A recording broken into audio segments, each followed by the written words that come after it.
Olá, meu nome é Nádia Lopes, eu sou cantora, professora de canto, de musicalização infantil e idealizadora e coordenadora do Panderolê, Educação Musical Personalizada, que é um projeto de musicalização infantil para crianças de 0 a 7 anos. Eu trabalho com essa faixa etária há uns 10 anos e nesse tempo eu pensei em várias coisas a respeito da criatividade em sala de aula. E é sobre isso que eu queria falar com vocês, não só sobre a criatividade em sala de aula, mas sobre a criatividade na nossa vida pessoal, em como a gente age em todos os aspectos da nossa vida e fazendo um paralelo disso com a educação. Então eu separei 5 tópicos para a gente conversar e o primeiro tópico deles é que a gente aprende por imitação. E a gente só consegue ser criativo quando a gente passa do estágio de imitação para o estágio de criação. Então, isso é uma coisa que eu consigo perceber muito em sala de aula com as crianças, porque eu trabalho com crianças que nem falam ainda.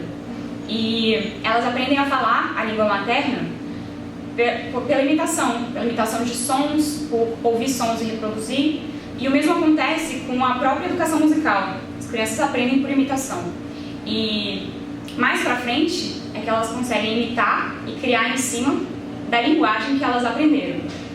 E o mesmo acontece nas nossas vidas. Assim, nós podemos ter um posicionamento em relação à nossa vida pessoal, à nossa vida profissional, de forma a imitar conceitos ou ideias ou crenças que nos foram passadas, que funcionavam e nasceram em outras sociedades séculos atrás e que às vezes a gente transpõe esses mesmos comportamentos por imitação para a nossa vida atual.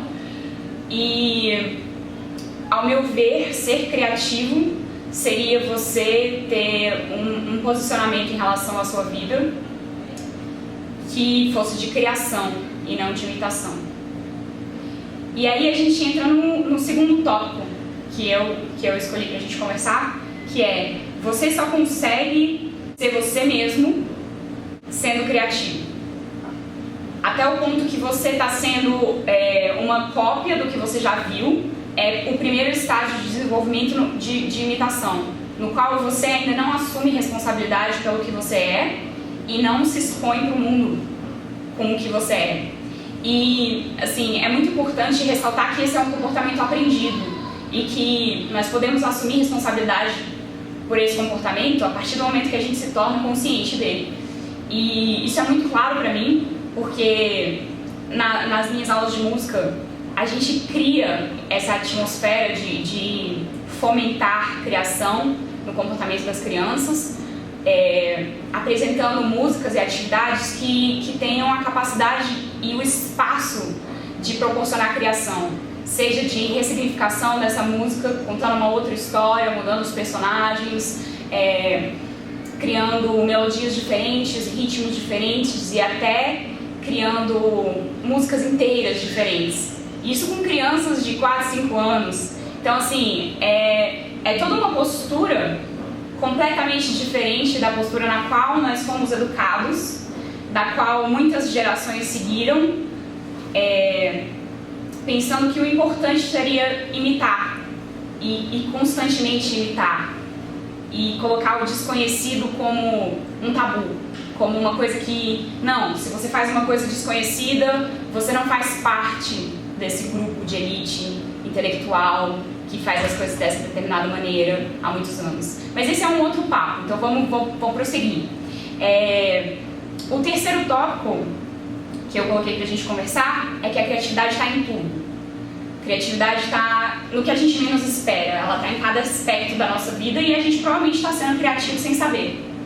Então, eu dividi esse tópico da criatividade está em tudo em 3 subcategorias. Então, seria a gente pensar na resolução de problemas. Desde que a gente nasceu, a gente está resolvendo problemas à torta e à direita, porque eles surgem na nossa vida o tempo todo. E possivelmente nós somos até talentosos nisso, em resolver problemas. E se nós não somos, nós vamos acabar sendo, pela quantidade de problemas que a gente resolveu ao longo da nossa vida. É muito importante também analisar os tipos de problemas e como você pode resolver. Você resolver o problema não só para você, mas resolver o problema para as pessoas que convivem com você, resolver o problema para a sociedade, resolver o problema para o seu chefe, resolver o problema para o seu colega de trabalho, para a sua família, de maneira que essa resolução seja criativa a ponto de abranger várias pessoas e resolver problemas de várias pessoas e não só o seu. Então isso é um aspecto importante da criatividade que todo mundo faz sem saber.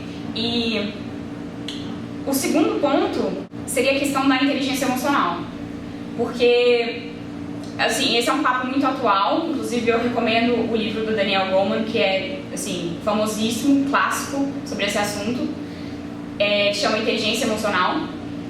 E a inteligência emocional, ao meu ver, além da gente conseguir se relacionar melhor, ela tem uma questão de se relacionar pensando em agregar e não em subtrair. Pensando em agregar pessoas, pensando em todos os seus relacionamentos, que todas as suas atitudes sejam agregadoras, que você consiga ter bons relacionamentos significativos com as pessoas ao seu redor, desde a pessoa que você cumprimenta até as relações muito íntimas com a sua família, com seus amigos, com seu namorado, com seu cônjuge. Então, o quanto a gente consegue fazer essa relação emocional funcionando para todas as partes, que não funciona só para você, que você não joga a sua demanda e as suas frustrações para os outros resolverem, mas que você se abre para poder mandar para os outros coisas boas que não vão pesar nelas e sim agregar. Então é assim que eu penso a inteligência emocional. E a gente está constantemente se relacionando desde o momento que a gente nasce, começa a se relacionar com a nossa mãe. A gente tem uma construção de relacionamento e a gente tem uma construção de inteligência emocional, e essa inteligência emocional ela é aprendida e reforçada e reformulada a cada relacionamento intenso e significativo que a gente tem. Então a terceira coisa é a questão do protagonismo. Protagonismo, eu acho que de todo esse nosso papo, ele é a coisa mais importante, é o que eu mais vou reforçar, que a gente tem um posicionamento em relação às nossas vidas de ator principal, de pessoa responsável por tudo que acontece e que a gente possa lidar com tudo nas nossas vidas de maneira imensamente criativa.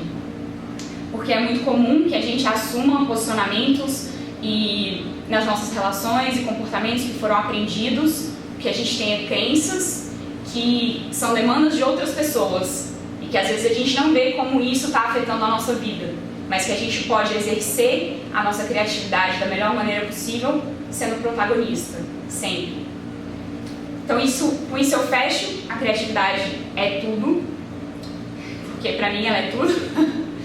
E eu entro num outro tópico muito importante, que seria o quarto ponto da nossa conversa, que é a questão do julgamento.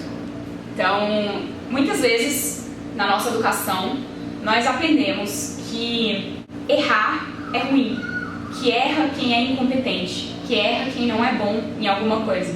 E com isso a gente tolhe todo o aprendizado sequencial de qualquer tópico que a gente for aprender, de qualquer conteúdo, que o início de tudo sempre vai ser ruim.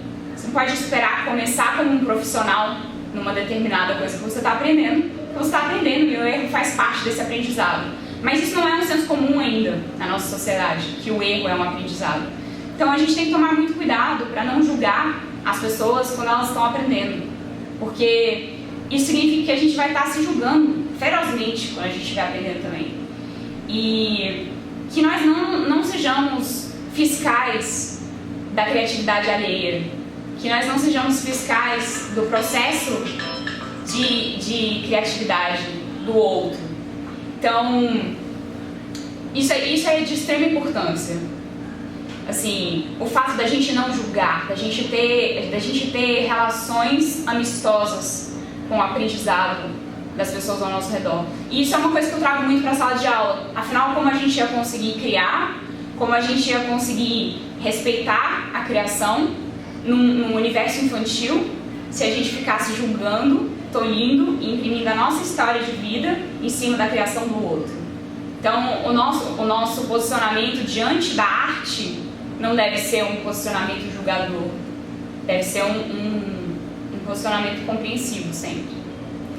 E para fechar, o quinto aspecto é um convite para que vocês possam praticar a criatividade em todos os momentos das suas vidas, em todos os seus relacionamentos, em todas as suas escolhas, em todas as suas atitudes e, acima de tudo, se colocar na prática de ser você mesmo e de ser criativo, porque você está em processo de criação da sua própria vida. E esse é o supra-sumo da criatividade. O importante não é você ter uma profissão criativa ou você ser taxado de criativo, ser um criador para o mundo e ter uma série de coisas desenvolvidas. O importante é você ser protagonista e criador da sua própria vida e utilizar a sua criatividade da melhor maneira possível para você e para o mundo. Então, esse era o papo que eu queria ter com vocês. Obrigada por estar assistindo esse vídeo, obrigada, Eduardo, pelo convite. E fica a minha torcida de que você possa ser cada vez mais criativo. E o convite também para dar uma curtida lá na minha página do Panderolê, conhecer melhor esse trabalho com as crianças envolvendo música e criação. Obrigada, abraço, tchau, tchau.